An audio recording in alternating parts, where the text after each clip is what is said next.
Shalom, igreja. Glória a Deus. O Senhor está no trono. Ninguém colocou Ele lá naquele governo. Ele sempre esteve lá. E é por isso que nós o exaltamos. Por isso que nós o adoramos. Por aquilo que Ele é desde sempre. Amém? Queria convidar você comigo a abrir a sua Bíblia no livro de Esther, capítulo 4.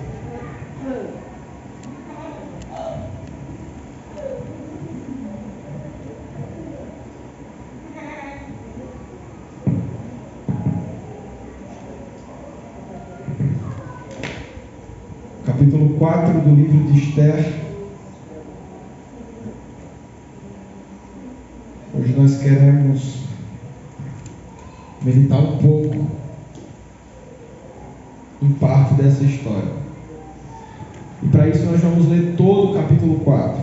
Por isso eu quero que você acompanhe junto comigo. São 17 versículos.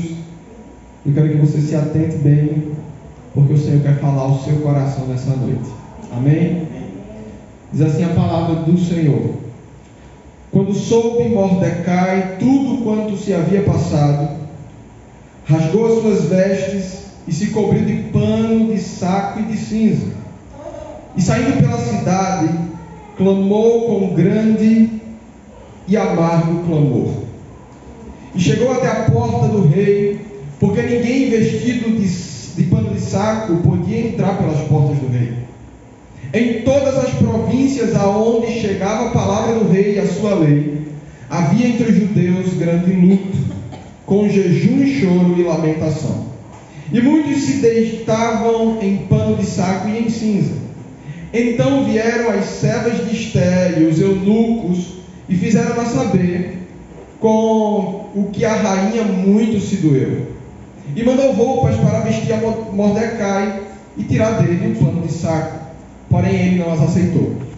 Então Esther chamou a Ataque, um dos eunucos do rei, que este lhe dera para servir, e lhe ordenou que fosse a Mordecai, para saber que era aquilo e qual o seu motivo. Saiu, pois, Ataque à praça da cidade para encontrar-se com Mordecai à porta do rei.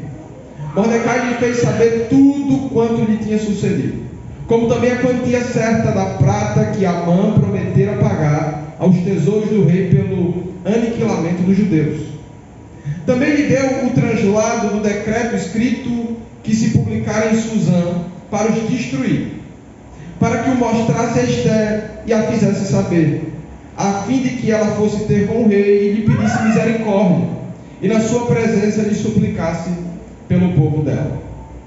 Tornou, pois, Ataque e fez saber a Esther as palavras de Mordecai. Então respondeu Esther a Ataque e mandou que ele fosse dizer a Mordecai: todos os servos do rei e o povo das províncias do rei sabem que, para qualquer homem ou mulher que, sem ser chamado, entrar no pátio interior para avistar-se com o rei, não há senão uma sentença, a de morte, salvo se o rei estender para ele o cetro de ouro, para que viva. E eu nestes 30 dias não fui chamada para entrar ao rei. E fizeram saber a Mordecai as palavras de Esther.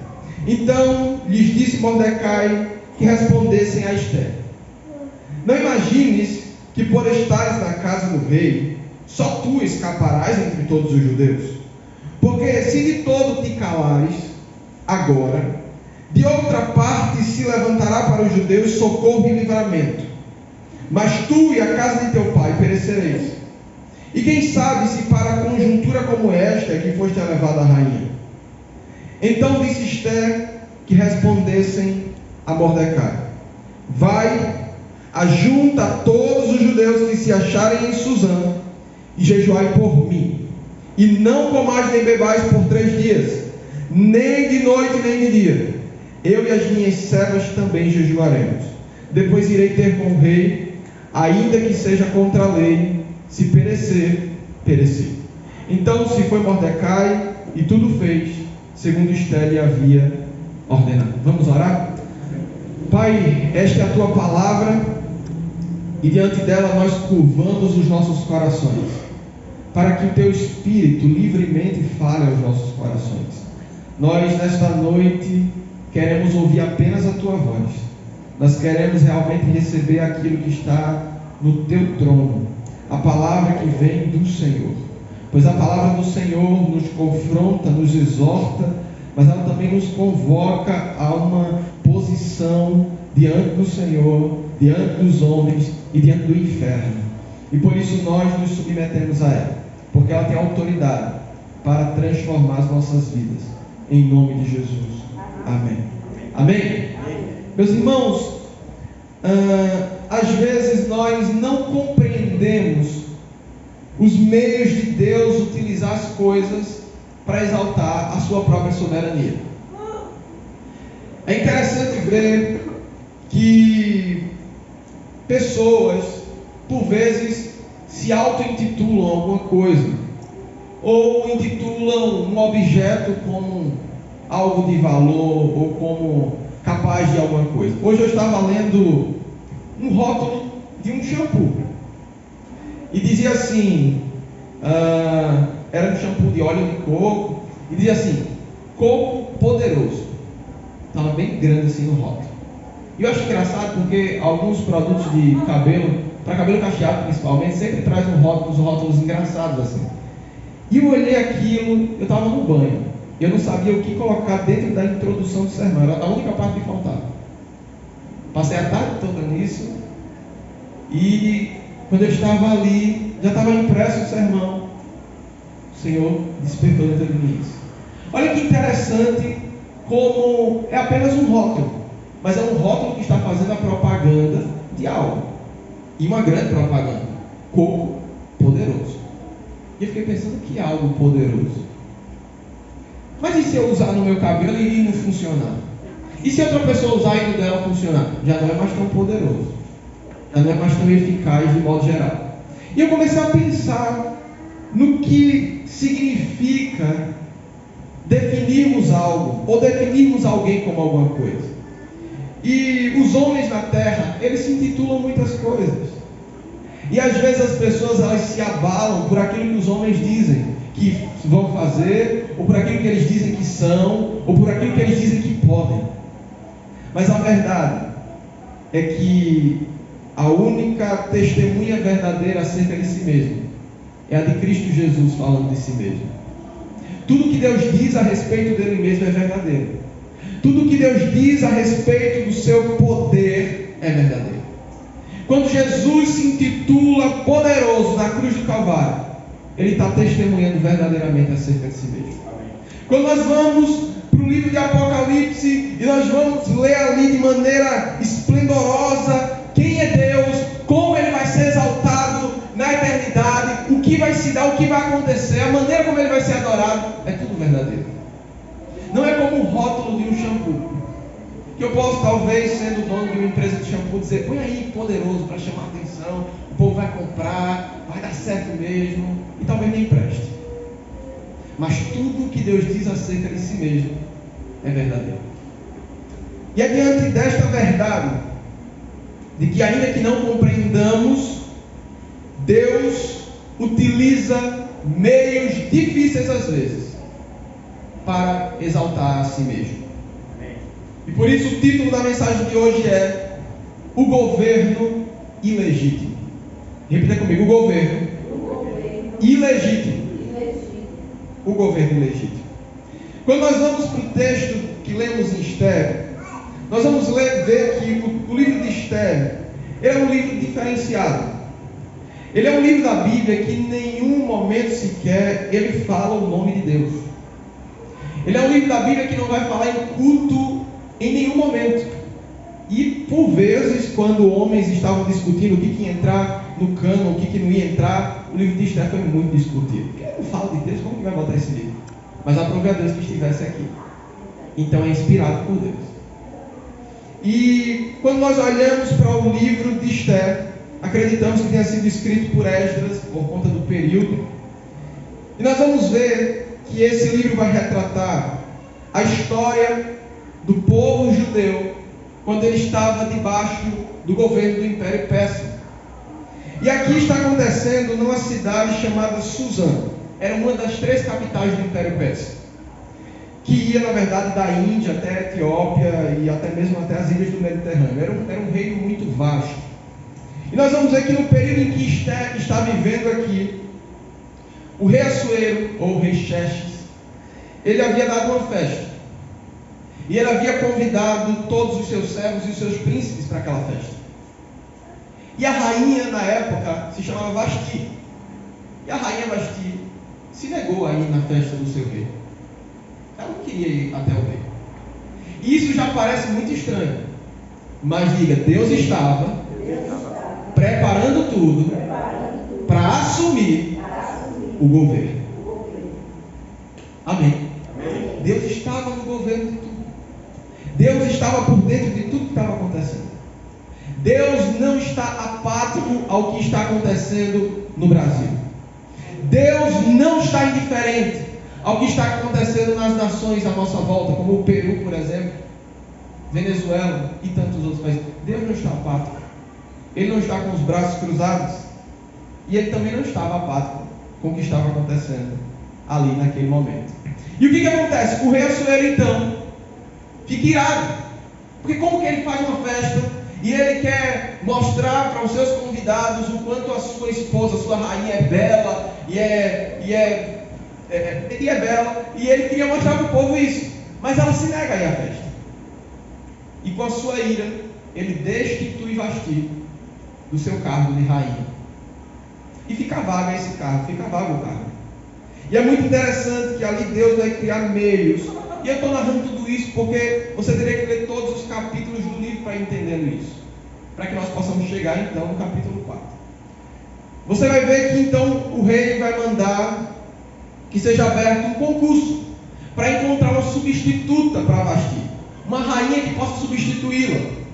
E ali teriam que ser moças, belas e jovens e moças virgens para competir nesse concurso, e ele escolheria quem seria a mulher mais bela para assumir o trono junto a ele. E na verdade Esther, ela sendo uma mulher judia, órfã, criada pelo seu primo Mordecai, ela é escolhida não por Assuero, mas pelo próprio Deus, para assumir aquele cargo de rainha do Império Persa.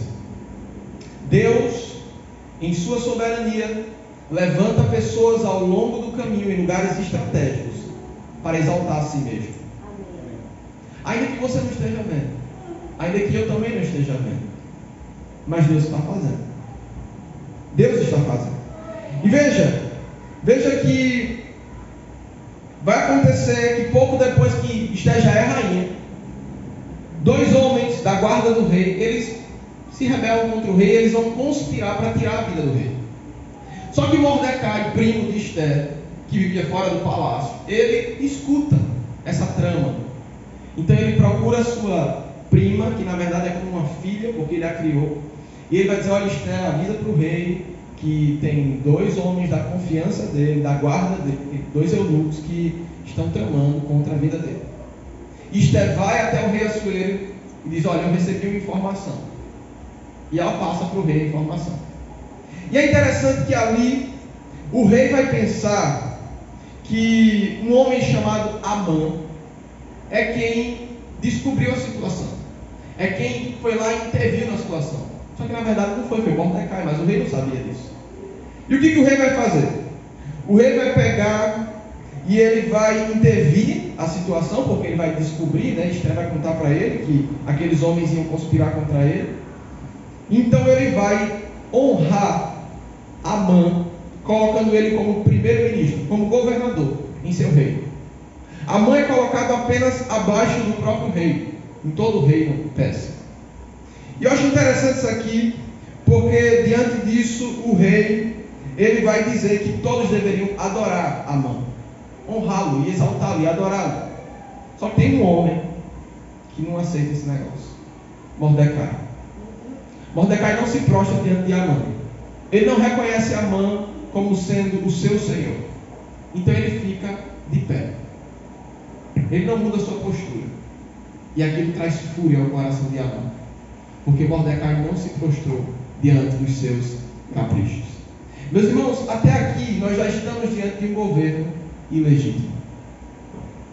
Amã não era para ser governador. Foi um golpe. Era um golpe. E por que Deus permitiu o golpe? Deus tem os seus meios para exaltar a si mesmo.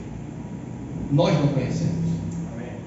E ao longo deste ano de 2022, já estamos em 2023, muita coisa estava errada, inclusive dentro da Igreja de Cristo, na nação brasileira. Estava conversando com o Tia Apolo, ainda quando eu estava no Betel, quando saiu o resultado das eleições. E hoje, estávamos também conversando ainda sobre isso. E eu disse: existem dois opostos diabólicos, abomináveis diante de Deus. É inadmissível que a Igreja de Cristo apoie um governo que carrega princípios contrários à palavra de Deus. É inadmissível. Precisa nascer de novo.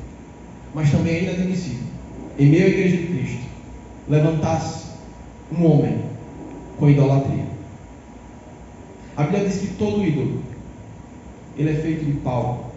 Todo ídolo tem olhos, mas não vê, ouvidos, mas não ouvem, tem boca, mas não fala, tem pés, mas não anda.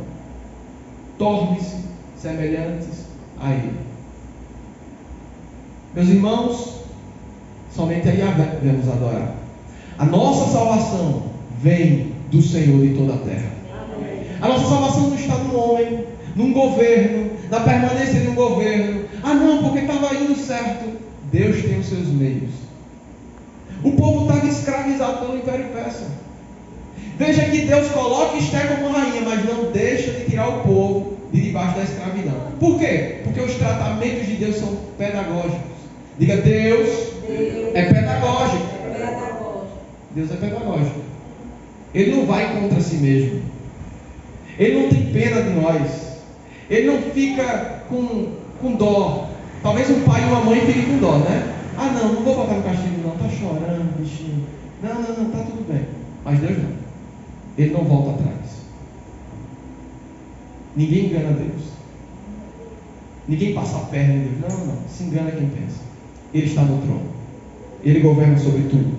E veja que Amã, furioso com Mordecai, vai pedir algo ao rei. Ele vai dizer ao rei: meu rei, existe um povo aí, judeu, que eles têm princípios diferentes dos nossos, pensamentos diferentes dos nossos, e pode ser que aconteça até uma rebelião contra o teu governo. Me permite matá-los e persegui-los. E o rei vê aquela postura de Amã como um zelo. Ele diz: gostei do zelo de Amã. E a Bíblia vai dizer que o rei vai tirar o anel do seu dedo, vai colocar no dedo de Amã, fazendo ali com ele uma aliança, dando-lhe autoridade para perseguir os judeus e destruí-los. E Amã sai contente, porque agora Mordecai estava nas mãos de Amã. Mas a verdade é que quando um povo eleito, exclusivo, povo santo, está nas mãos de Yahvé, esse povo não pode estar nas mãos de mais ninguém. Amã não estava, Mordecai não estava nas mãos de Amã. Mordecai estava nas mãos de Yahvé. O Brasil não está nas mãos do governo ilegítimo que se apresenta diante de nós.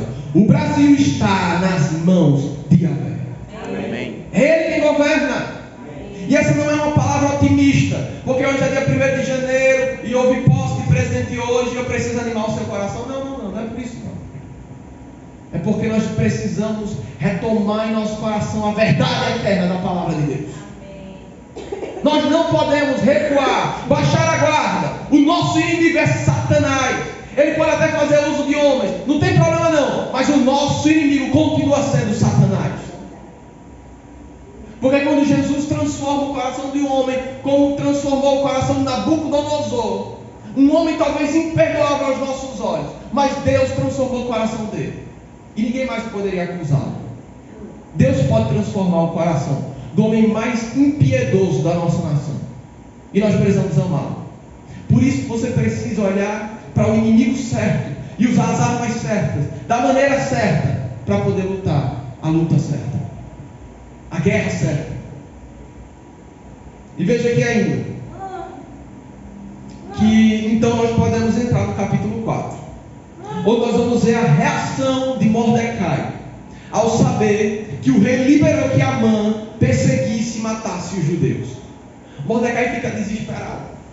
Mordecai vai assumir uma postura de contrição. Aqui vai dizer que ele se veste, veja o verso 1. Mordecai soube de tudo quanto se havia passado, rasgou as vestes, se cobriu com pano de saco e cinza e saiu pela cidade clamando com um grande e amargo clamor.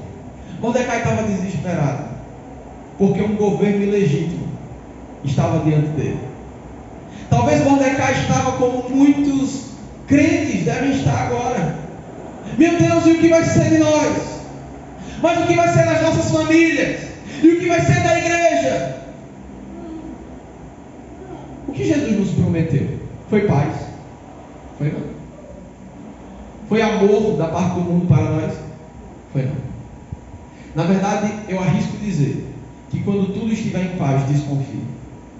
Porque nós não fomos chamados a viver em paz com o mundo.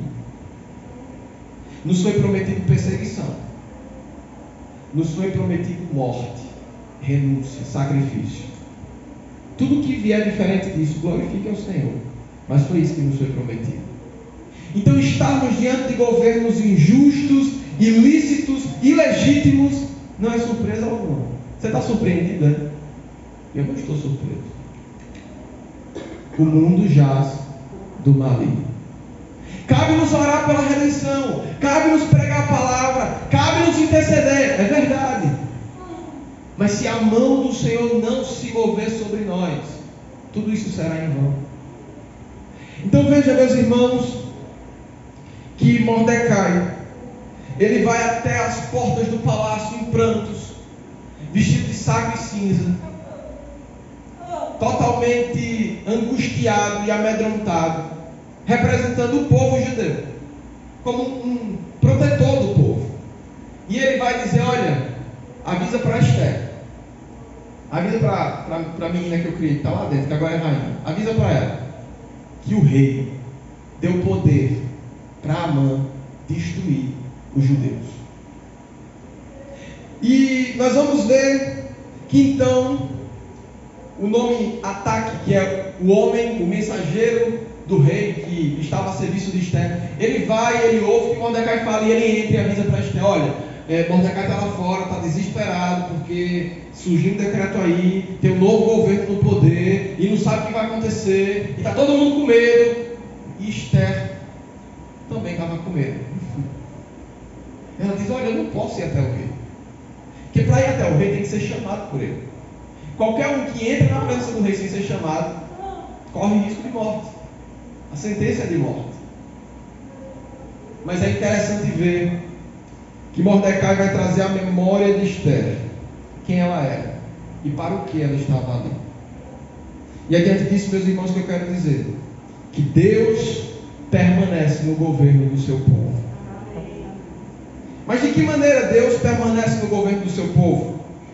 Ao contemplarmos o que estava para acontecer aqui com o povo de Deus nas mãos de Amã, que era o governador ímpio, o governador ilegítimo, nós vamos ver que primeiro, Deus permanece no governo do seu povo, se relacionando com o seu povo. O verso 14, verso 13 e 14, a parte A, vai dizer: Então lhes disse Mordecai que respondessem a Esther: Não imagines que para estares na casa do rei, só tu escaparás entre todos os judeus. Porque se de todo te calares agora, de outra parte se levantará para os judeus socorro e livramento, mas tu e a casa de teu pai perecereis. E quem sabe se para conjuntura como esta é que foste elevada a rainha. Então, o primeiro ponto que nós vemos é que Deus permanece no governo do seu povo, se relacionando com o seu povo. Deus, ele chama pessoas estratégicas para se posicionarem em tempos de aparente assolação. Eu vou repetir para vocês. Deus, ele chama, ele reserva para si pessoas estratégicas para se posicionarem em tempos de aparente assolação. Em momentos que parece que não tem mais jeito, que está tudo acabado, Deus levanta pessoas estratégicas. E quando nós olhamos para Esther, nós vamos ver que Deus separou Esther para estar na posição em que ela se encontrava. Nós vamos ver que assim como Deus também separou Mordecai para estar na posição que ele estava, até porque Esther só vai tomar uma posição porque Mordecai se levanta e diz, faz alguma coisa. Deus ele também levantou Esther. Mas veja, meus irmãos, que ainda que Deus tenha levantado Esther, ainda que Deus tenha levantado Mordecai, a salvação não viria por Esther.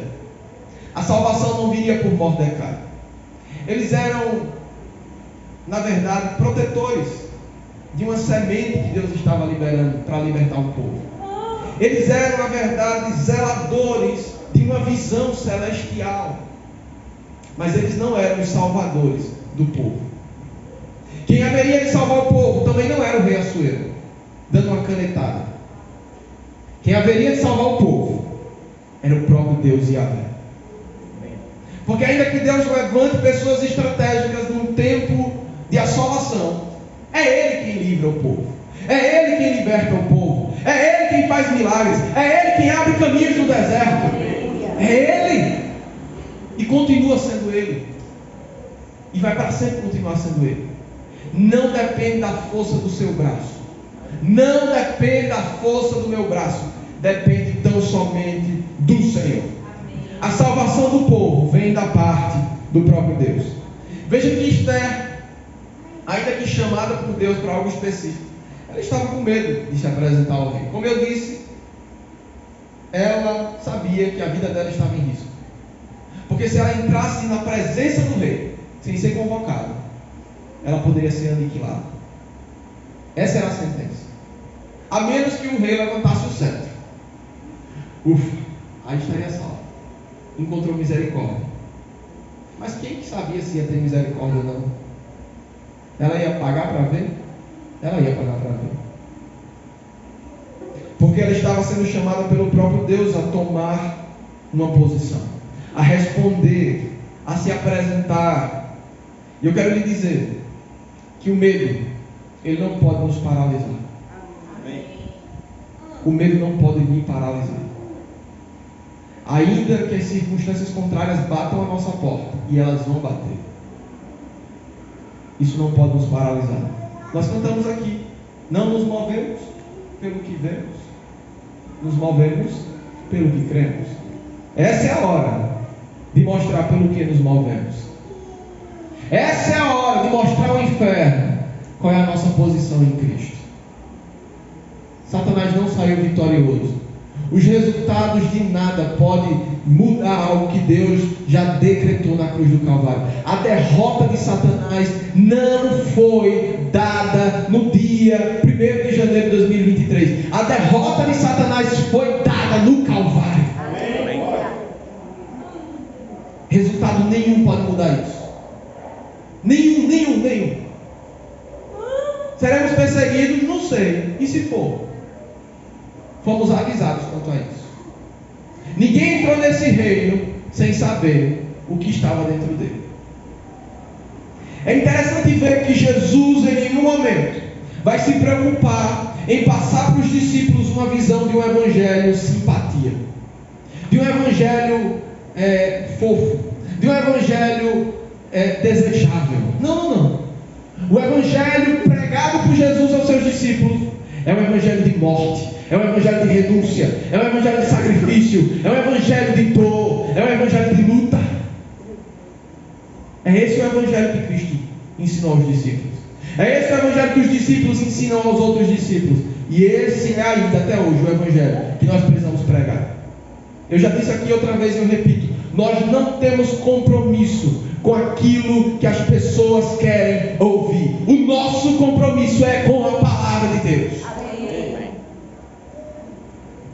Por isso, curve o seu coração diante da palavra de Deus. Nós vamos ver que toda apatia ela é rejeitada por Deus. Quando nós olhamos para Apocalipse capítulo 3, os versículos 15 e 16, onde Jesus está falando ao anjo da igreja de Laodiceia, nós vamos ver que ele vai dizer: conheço as tuas obras, que nem és frio, nem quente. Quem dera fosses frio ou quente. Assim, porque és morno e nem és quente nem frio, estou a ponto de vomitar-te da minha boca. O que acontece com quem não se posiciona? É vomitado por Deus. Quem não se posiciona, quem se fica paralisado diante do medo, diante das circunstâncias, é vomitado pelo próprio Deus. É bem verdade que Jesus não mandou ninguém se entregar à perseguição.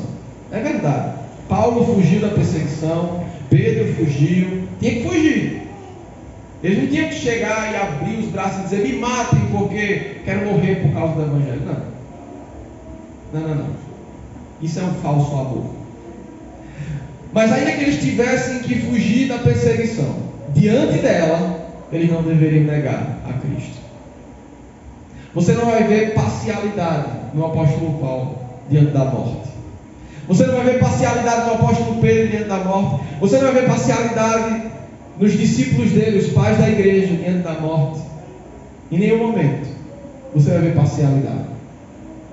O que nós vamos ver são homens e mulheres ao longo da história que se posicionaram quando estavam diante da morte por causa do Evangelho, diante dos princípios de Deus, e diante de negar os princípios ou de ficar com os princípios, eles preferiram a morte.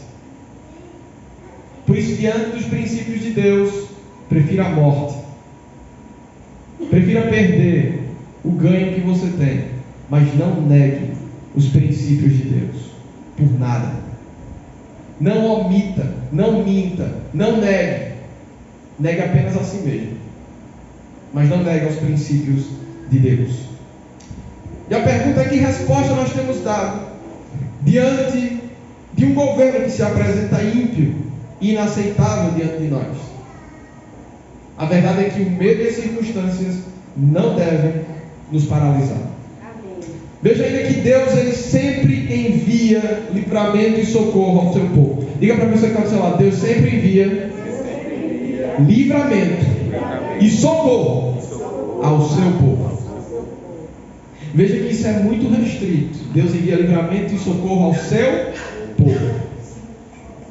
Deus envia livramento e socorro ao seu povo. Quando nós olhamos para o texto, nós vamos ver que Amã não estava zombando ou ameaçando a qualquer povo. Ele não estava zombando ou ameaçando a qualquer tipo de escravo do Império Persa. Talvez o Império Persa tivesse muitos tipos de escravos diferentes. O povo judeu era só mais um tipo. Eu vou lá, destruo eles, estou com raiva. Mas ele não estava lidando com qualquer povo. Ele não estava lidando com qualquer tipo de gente. Eles estavam lidando, a mãe estava lidando com o povo de propriedade exclusiva de Yahvé. E ninguém mexe com a noiva do cordeiro e fica por isso mesmo. Ninguém faz o que bem quer com a noiva do cordeiro e fica por isso mesmo. Deus não tem compromisso nenhum com a terra no que diz respeito à impiedade dos homens, mas Deus tem compromisso com a sua igreja. Ele tem compromisso com a sua noiva. Ele tem compromisso. Ele enviou o Espírito Santo não para o mundo, não para o mundo, não para o mundo, mas para os seus, para a sua igreja. O Espírito Santo está na terra. Você pode suspirar por isso. O Espírito Santo está na terra. Ele está dentro de você. Ele está no meio da sua igreja. E é essa a nossa esperança, a presença gloriosa do Senhor na sua igreja por meio do seu Espírito.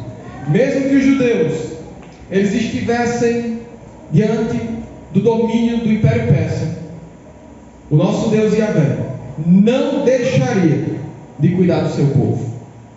Veja que Deus, ele é um Deus relacional. Ele mesmo coloca Esther naquela posição. E Ele mesmo livra o seu povo das mãos de Amã, sem o uso de ninguém. Ele mesmo. Ele é um Deus relacional. Nós temos acesso à presença de Deus.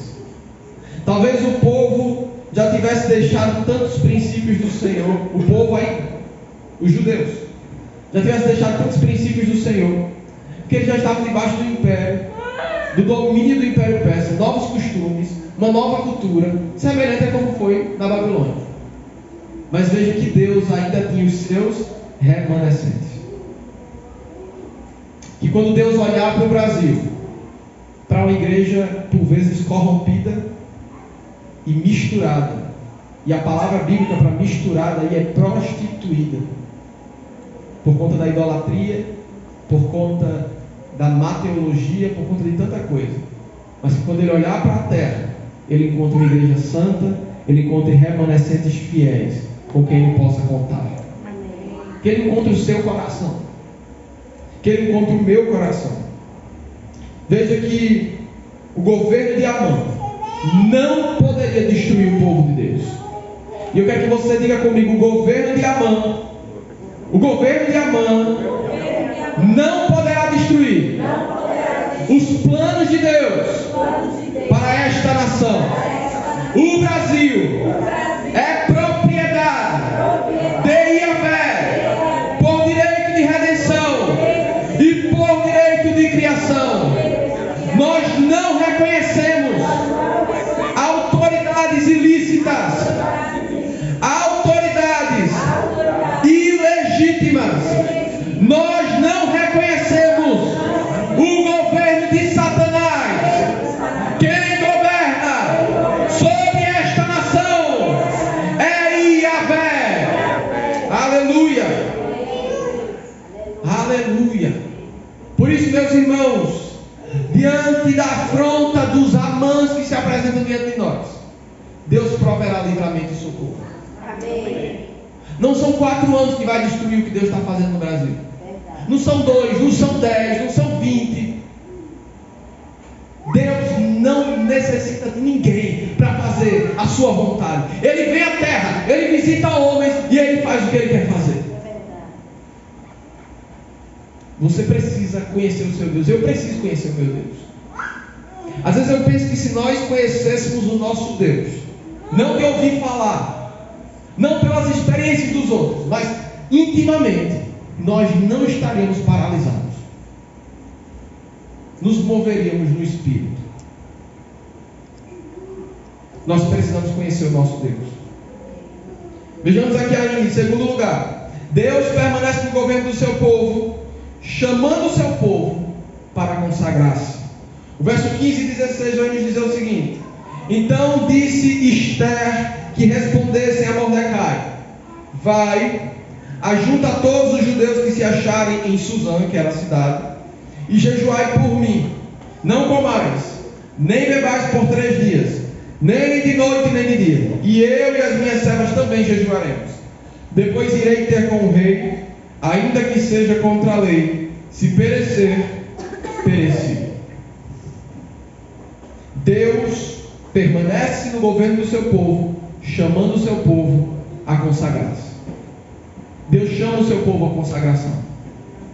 Deus chama o seu povo à consagração. Veja que a postura de Esther revela a sua resposta a Deus diante do que estava acontecendo. E de imediato eu me questiono: que resposta eu tenho dado a Deus diante do que está acontecendo? Que resposta nós temos dado a Deus diante de tudo que está acontecendo? Não é só no governo do Brasil, meus irmãos. Que resposta temos dado a Deus diante do que está acontecendo à nossa volta? Ainda que o governo que entrou no poder não tivesse entrado, os desafios eles continuariam, porque a igreja já tem muito desafio desde sempre. Há muita gente para ser alcançada. E às vezes parece clichê falar de grande comissão, de novo e de novo e de novo. Mas essa é a mensagem. Foi isso que Jesus nos ordenou: fazer discípulos. O desafio da igreja continua sendo entrar nos lugares assolados, nos lugares onde o evangelho não foi pregado, nos lugares onde a presença de Deus não está manifesta por meio da sua igreja. A missão da igreja continua a mesma. Nós precisamos responder a Deus. Responder a Deus diante disso tudo. E é interessante ver que, como eu disse, Esther, ela assume uma postura em resposta a Deus. Ela responde a Deus por meio da sua postura. A nossa postura, ela revela muita coisa. Eu estou calado. Isso é uma resposta. Estou intercedendo. É outra resposta. Estou em consagração. É uma outra resposta. Que resposta você tem dado a Deus diante do turbilhão de coisas que está acontecendo. É tanta informação que não dá para administrar dentro de uma cabeça só. Que resposta você tem dado a Deus? Veja que Esther, como eu já disse aqui hoje, ela sabia que a presença do rei podia significar a sua morte. Mas ela se colocou como sacrifício para fazer a vontade do seu Deus. Ela não estava ali mais preocupada com a sua própria vida.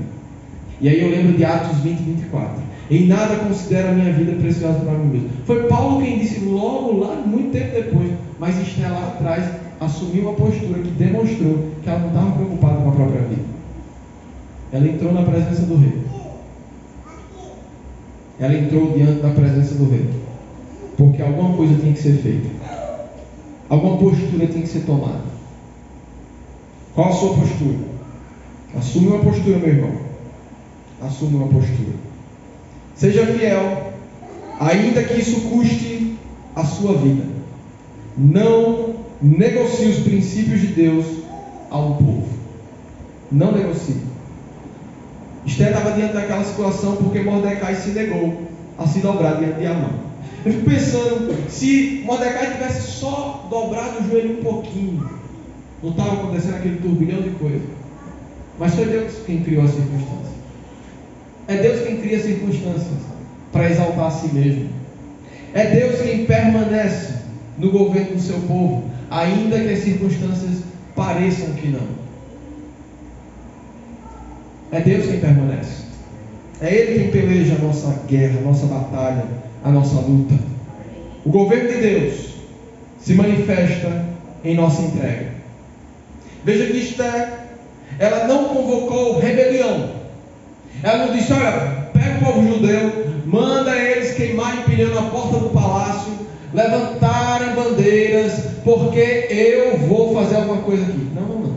Rebelião não habita no coração de Deus. Por isso também é rejeitável aos olhos do Senhor. Todo tipo de rebelião. Todo tipo de rebelião. Rebelião é como o pecado de feitiçaria.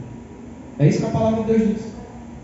Então veja que Esther, ela vai assumir uma postura, mas ela vai assumir a postura certa, do jeito certo. A entrega de Esther é do jeito certo. Ela não vai gerar rebelião entre os judeus.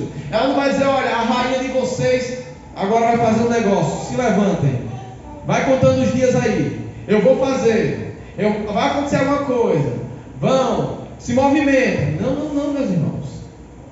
Veja que é muito lindo ver que o comando que Esther vai dar para o povo, por meio de Mordecai, ela vai dizer, diga ao povo que jejue.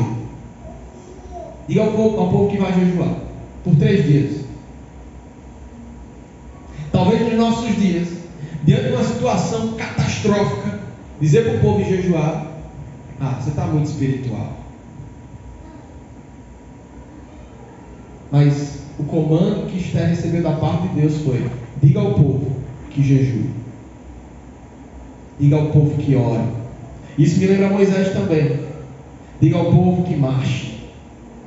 Veja que Deus, Ele sempre vai instruir o seu povo a andar alinhado à intimidade com Ele. Deus não vai provocar rebelião no coração do povo. Deus vai provocar intimidade no coração do povo. Porque um povo que está em intimidade com o Senhor é um povo que age com sabedoria. É um povo que fala com sabedoria. É um povo que se posiciona nas redes sociais com sabedoria. A igreja de Cristo precisa de sabedoria para lidar com todas as coisas, para falar a coisa certa, do jeito certo, na hora certa. Precisamos de sabedoria.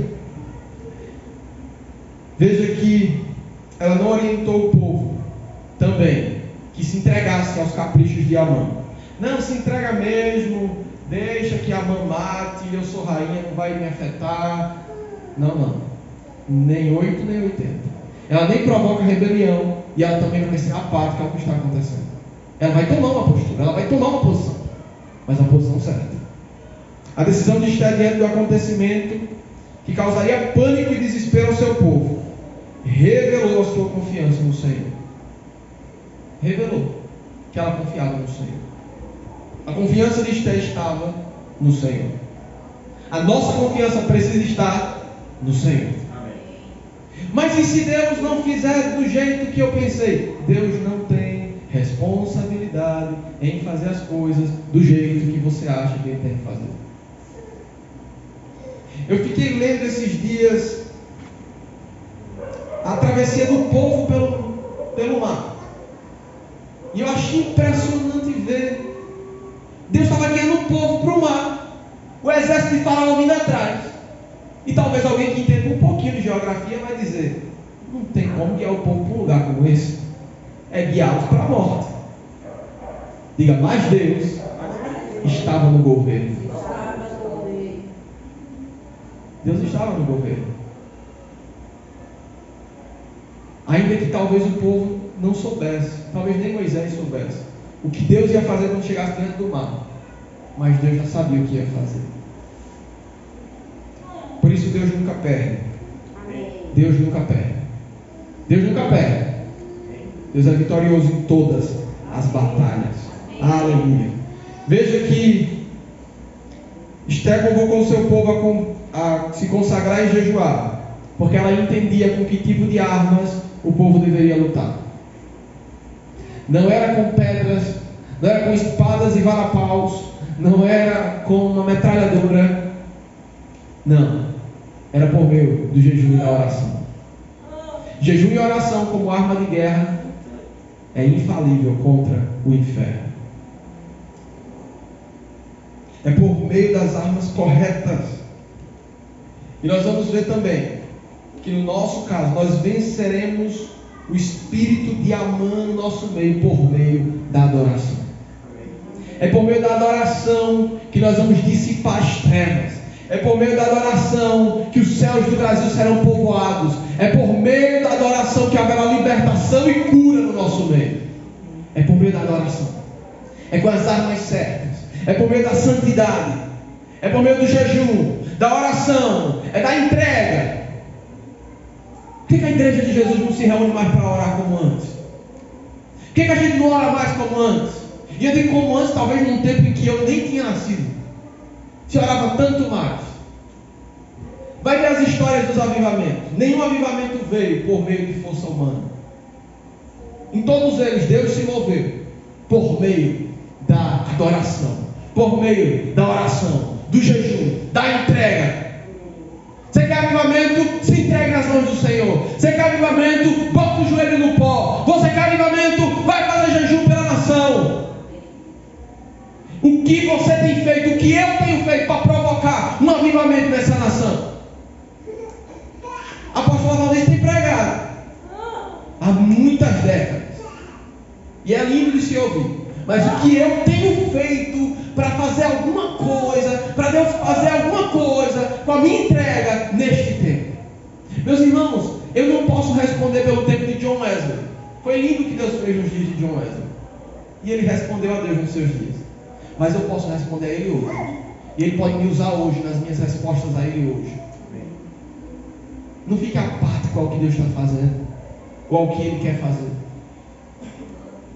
Eu costumo dizer, eu ouvi na verdade alguém uma vez dizer isso e eu adotei, que quando Deus olha do céu para um ambiente e Ele quer fazer algo ali, Ele procura tochas acesas, tochas de adoração. E quando Ele encontra, Ele vai ao encontro e Ele sabe quem usar. Quando Deus disse, vou destruir Sodoma e Gomorra, Ele sabia quem procurar. Ele sabia quem encontrar na terra, vigilante. Ele encontra Abraão. Olha, meu servo Abraão. Você imagina o que é Deus consultar Abraão para tomar uma decisão de destruir uma cidade na terra? Fico pensando, meu Deus, para que o Senhor nos consultaria? Estamos aptos, Senhor. Será que o Senhor pode te encontrar quando Ele quiser fazer alguma coisa nessa nação? O Senhor não precisa do seu carisma, do meu carisma. O que o Senhor deseja são corações rendidos, quebrantados, contritos diante da sua presença. Veja aqui ainda, terceiro ponto e último.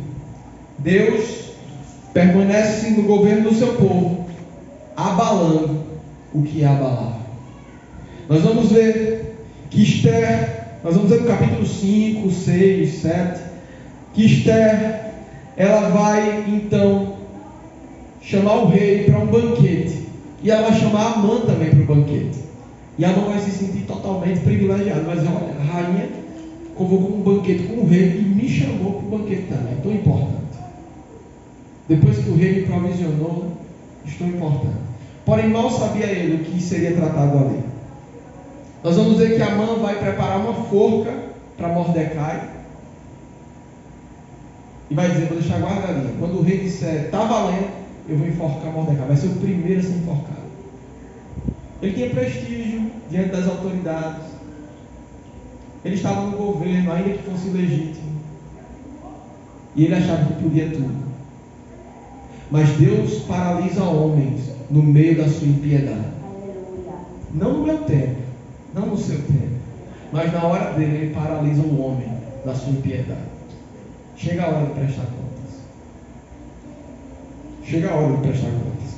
E veja que o rei descobre que quem na verdade contou para Esther sobre a conspiração daqueles dois homens que iam matá-lo foi Mordecai e não Amã. Imagina que o rei faz, peraí, eu dei prestígio a Amã, pensando que ele quem descobriu a conspiração contra mim. Mas na verdade foi Mordecai. Foi um outro homem, um homem judeu, um homem que merece honra. E ele vai dizer a Amã que honre a Mordecai. E Amã deve pensar assim, bom, o rei vai honrá-lo agora, daqui a pouco o rei vai voltar para o decreto que ele deu de matar os judeus, então eu vou poder cumprir o meu plano. Veja que o ímpio, ele vai sempre se sujando mais, porque o seu pecado está oculto, porque ele consegue ludibriar as autoridades da terra e se livrar de sistemas de justiça e todas as coisas, e ele vai achando que ele vai fugindo, igual um rato no labirinto, ele vai fugindo. Mas chega a hora de prestar contas. Chega a hora em que Deus diz, chega até aqui, basta, está na hora de prestar contas. Deus não precisa de nenhum sistema de governo humano para prestar conta com ninguém. Deus não precisa da Polícia Federal. Ele não precisa de sistemas de tribunais, de autoridades nos 3 poderes. Ele não precisa de nada disso. Na hora que ele quer prestar contas com o homem, ele vem ao encontro do homem para prestar contas com ele. E nós vamos ver então que Amã, ele vai ser envergonhado, porque ele vai ter que honrar Mordecai. O rei vai honrá-lo, e ele vai ter que honrar Mordecai. E nós vamos ver que Esther então faz o seu pedido ao rei. Ela acha graça aos olhos do rei. O rei não manda matá-la, o rei estende o cetro e pergunta, o que a minha rainha deseja? Até metade do meu reino te darei. E Esther diz, eu quero um banquete com o senhor e com Amã. Aí ele diz, vamos para o banquete. Não, mas hoje não. E ela vai até o dia do banquete. É impressionante ver o modo estratégico com que Esther vai trabalhando até o momento de tratar do assunto que ela queria tratar. Mas foi muito jejum, foi muita oração, foi muita entrega para que isso fosse feito. Sem as nossas entregas, nós não teremos nada para oferecer ao Senhor. E nós vamos ver por fim aqui que Amã vai ser enforcado com a forca que ele preparou para enforcar Mordecai. E o espírito de Amã vai ser enforcado na nossa nação. Amém. Na mesma forca que foi preparada para enforcar a noiva do Cordeiro. Amém. As ciladas de Satanás contra a igreja não prevalecerão. Nós cantamos aqui hoje, nada vai paralisar a igreja, nada vai parar a igreja, nada pode segurar a igreja, nada pode deter a igreja. E nem sabia sobre o que era a pregação.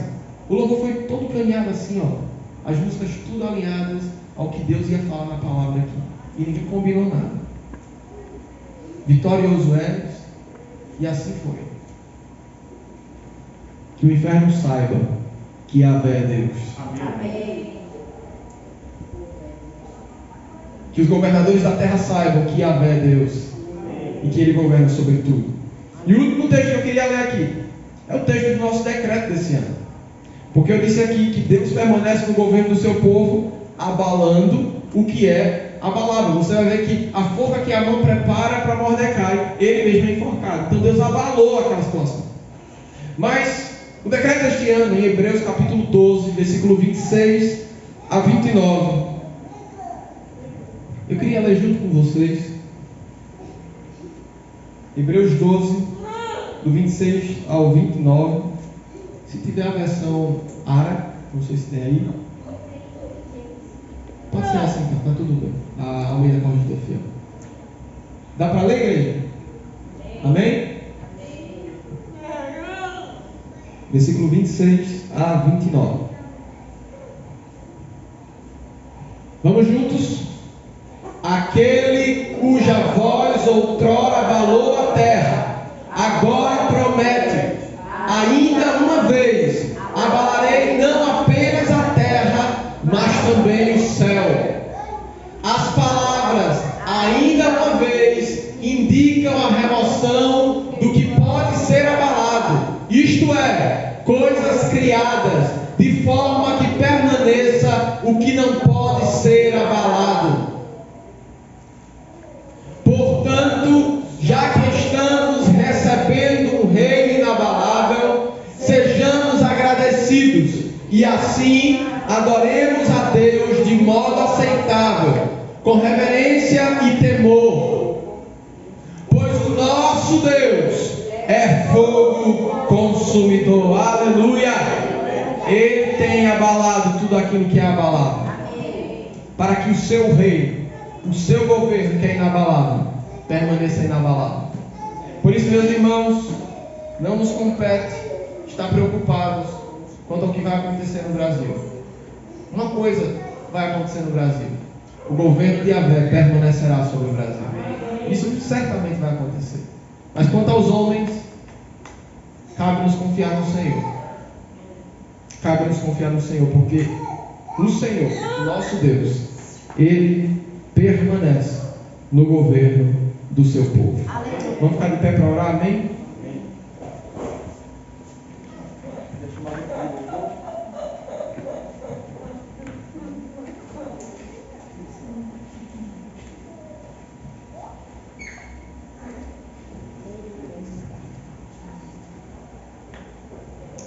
Aleluia. Pai, Tu és soberano sobre as nossas vidas. Tu és soberano sobre a nossa nação. Nós nos submetemos à doce voz do Teu Espírito que fala no nosso coração e que nos convoca a permanecer no Senhor. Pai, que assim como o Senhor levantou a Esther num tempo específico, no momento específico, assim como o Senhor levantou a Mordecai num tempo específico, no momento específico, para coisas específicas, levanta no meio da tua igreja homens e mulheres cheios do teu Espírito, para segurar nas pontas do altar e confiar na palavra do Senhor que não mente, a palavra que é eterna, a palavra que é inabalável, a palavra que é vida e pão, a palavra que transforma, a palavra que liberta os nossos corações. Pai, nós oramos para que em nome de Jesus tudo aquilo que é abalável seja abalado nesta nação, para que todos os poderes, os governos, os postos de autoridade da nação sejam abalados, para que a glória de Yahvé venha sobre toda a terra, operando e trazendo libertação. Nós entramos nos lugares de autoridade, nós entramos nos lugares de autoridade no executivo, no legislativo, no judiciário, e nós proclamamos um tempo de libertação. Que o Senhor, por meio da tua mão poderosa, nos faça atravessar este mar, nos faça, Senhor, chegar ao outro lado. Que o Senhor, com mão poderosa, revogue todo e qualquer decreto que está nas mãos de Amã, para que a tua glória se estenda sobre a terra, para que o teu governo seja exaltado sobre a terra. Pai, nós oramos